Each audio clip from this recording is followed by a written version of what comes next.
To save my life and my health, I had to make my progress a non-negotiable, no matter how long it took. At 5'4" and 194 pounds, I was the unhealthiest I've ever been in my life. I was failing my diets within the first few days, obsessively gorging myself for weeks on end after that. None of my clothes were fitting, obviously. I was constantly having to hide how out of breath I was. The list goes on and on. Almost every night, I was binging on over 2,000 calories of chips, chocolates, milkshakes, and cheeseburgers. I was easily clearing family-sized portions of food within a few hours.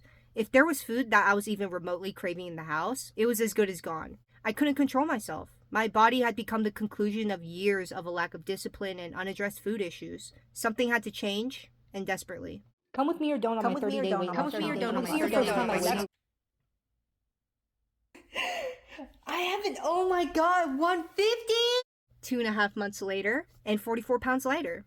My clothes are fitting again. I'm not embarrassed whenever I have to go outside with my family. My skin is clear. I can go upstairs without feeling out of breath or my knees hurting. I've taken this path of weight loss so many times, and I failed twice as much. I've gotten used to it at this point, but that was where the problem lied.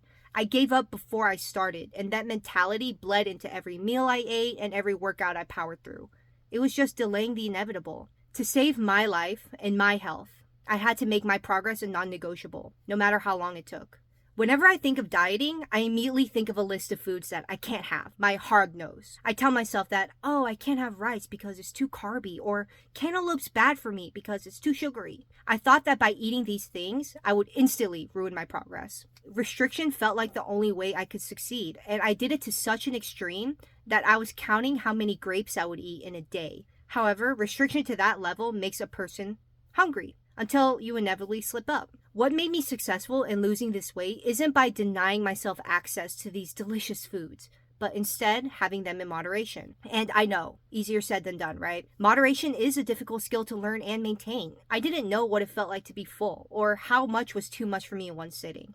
I just ate until I was sick, suffered for a few hours, then went right back into it the next night.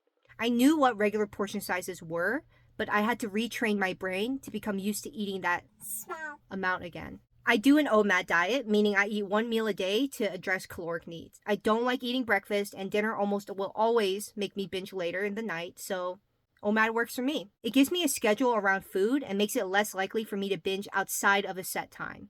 I consciously built the habit of eating at a specific time, even when I wasn't hungry. I didn't deny myself what I wanted to eat, but instead I just became more conscious of it and aware of different options that I know would help me address that craving without pushing me over the edge.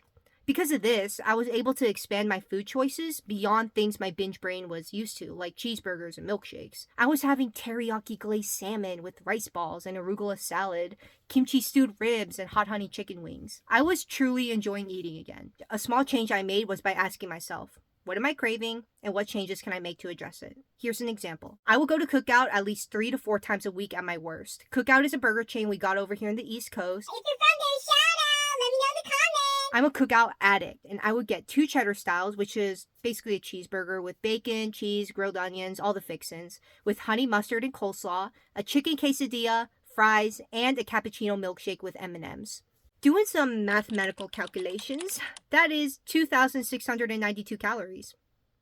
An Asian adult woman at 5'4" should be having anywhere from 1,500 to 1,800 calories to maintain a healthy weight. I was eating almost double my daily caloric intake in a single meal. This wasn't my only meal either. It was simply the meal I ate at night, not to be confused with dinner. I identify what components of the meal I can substitute or take away altogether that's still going to itch that craving while not going overboard into binging territory. For example, I'm a sauce girly. I get 4 honey mustards, 2 for each burger. Calories for each are about 100, so I'm having 400 calories worth of sauce right there. Instead of the 4, I lower it down to 2. The honey mustard in my burger is the same as the one in the pack, so I also just take that out. That's like another, 100? I still have enough sauces for the 2 burgers, and I already cut my calorie count down by a few hundred. Next, the cheddar style. When I eat it, I don't really taste the bacon. I get enough of that satisfying saltiness from the beef and the cheese, so take out the bacon. The coleslaw is surprisingly high in calories for what it is, so instead of going with that, I just substitute it with more tomatoes and lettuce. I'm not worrying so much about the calorie count, just identifying what makes me happy versus what I don't care about or notice in my meals.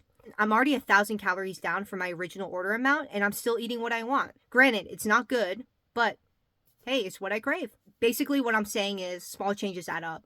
This pretty much applies to everything in life, really. These small changes you make will become the foundation for your diet plan and lifestyle so that you can realistically sustain your weight loss goals. The weight loss you experience will give you the energy and the confidence to place higher fitness goals and expectations of yourself. As you should. It's important to build those habits up bit by bit so you can address those goals and meet them head on. I've fallen victim to this myself, but your body weight is going to fluctuate whenever you eat a meal, drink water, go to the restroom. The weight at the end of the day doesn't determine the progress you're making overall. If you weigh yourself daily, you become picky about the numbers and restrict yourself more because you think it should be lower. I used to not drink water after I worked out because I was worried about gaining weight. Just focus on committing to the journey. Don't stress about the number or it's going to be the only thing that'll matter to you. You know when you're doing good, eating the right foods, working out, but then, dang, that cookie is just calling your name. White chocolate macadamia too. You look around, a bite or two won't hurt. You haven't had sugar in ages after all. You take a bite, chef kiss, delicious. You polish it off and add a few more in the mix. Well crap. Since I already ate more than I said I would, the rest of the day is ruined, so I might as well just eat whatever I want. This is the critical moment where the thinking shifts. A few hours later, and you feel awful because of all the food you've been eating throughout the slide, and now nobody's having a good time. What feeds the slide mentality is our desire for perfection, even in our diets. We feel like if we didn't 100% follow the plan that we laid out, it's all over and might as well just throw the rest of the day away and start again tomorrow. That's what kept me stuck in weeks-long cycles of binging. Ask yourself, what are the foods that trigger the slip slide mindset? For me, it's snacks, carbs, and sugar. Now, you may be thinking, great, so if I avoid these triggers, then I'll be fine and I won't slide. Restricting yourself from the things you want will only make that craving worse. Give yourself grace. The key difference is to eat in moderation. On a normal binge, I would clear a few bags of chips, have like 7 to 8 mini Twixes, a family-sized platter of salmon sushi, and a BLT. However, when I began this diet, I didn't take these foods out of my rotation. Instead, I did 3 things. 1. I lowered the amount to a size I would be comfortable eating without feeling sick afterwards. 2. I had these foods every now and then as a treat rather than an almost daily thing. This made me slow down and appreciate the food and flavor more when I was used to just shoveling it down because it was in front of me. 3. I identified what it specifically was I was craving, like the sushi. I got the sashimi version instead of the rolls because I liked the soft, sweet salmon, but I didn't really care so much for the rice or the fillings. It was good, but it's the fish that I'm craving. I also portioned the food out on a plate instead of continuing to eat what was in front of me simply because it was available. It helped me get a sense of how much I was eating.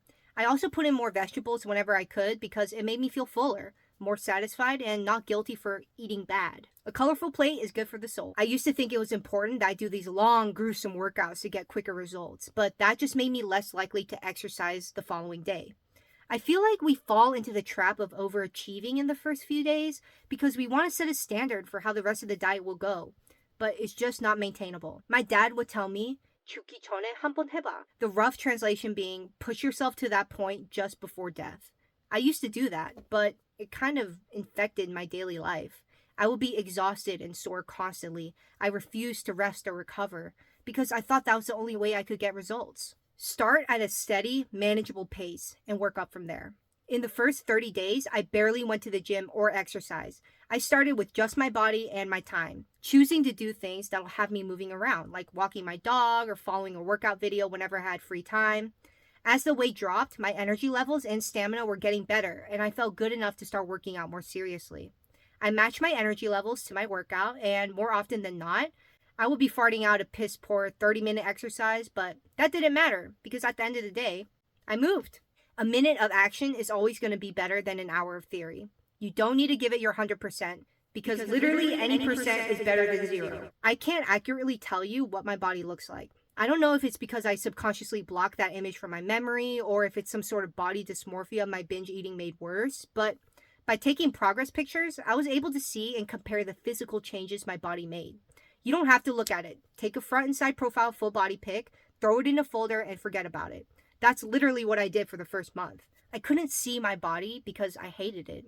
But now that I've lost the weight, I've come to terms with the fact that regardless of how much I hate it, it's still me. I came to appreciate having that visual because it shows how far I've come and what a few months will do to you. What I struggled with the most was my binging. By now, you already know that I'm a big eater, so having to relearn portion sizes, understand my fullness cues, and eating right rather than what's available or easy has been my biggest challenge. A part of the reason why I ate out so frequently is because I live in an area that has restaurants everywhere. You drive in any direction for 5 minutes and you're almost guaranteed to hit a restaurant.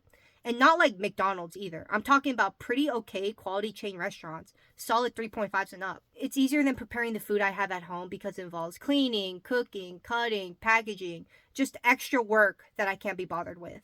If I had the money, honestly, I'd just do one of those weekly frozen meal packages. Don't sleep on those. Microwave food is elite, especially after a long day on your feet. So the cheapest route for me right now is meal prepping and the occasional restaurant run, just to scratch that itch. I nuke a bag of frozen broccoli, make a bunch of meat spaghetti sauce and sides to go with it, and that'll be my meal for the next 2 days. I'm a creature of habit, so once I like something, that's all I'm going to eat until I'm sick of it. I ate a yogurt bowl for 3 months straight back in high school, a spud with baked beans and ramen for a month in college, and now I'm on all things broccoli and spinach. Moral of the story, prepare your food early for convenience. Chef Mike exists in all of our kitchens for a reason. My strategy of portion control, substituting and adding color to the dish, moderating instead of restricting my trigger foods, it's not a foolproof plan. I binged once during these 2 months on the 43rd day. But hey, that's 42 days better than my last attempt, baby! I don't let this beat me down. What happened happened, right? What matters now is how you recover. You can slip, but do not slide. For those that also struggle with food and weight loss, share your story in the comments below if you feel like it. Let's build a community where we support and uplift each other so that we can all one day become the happiest versions of ourselves. Alright, that's all I got.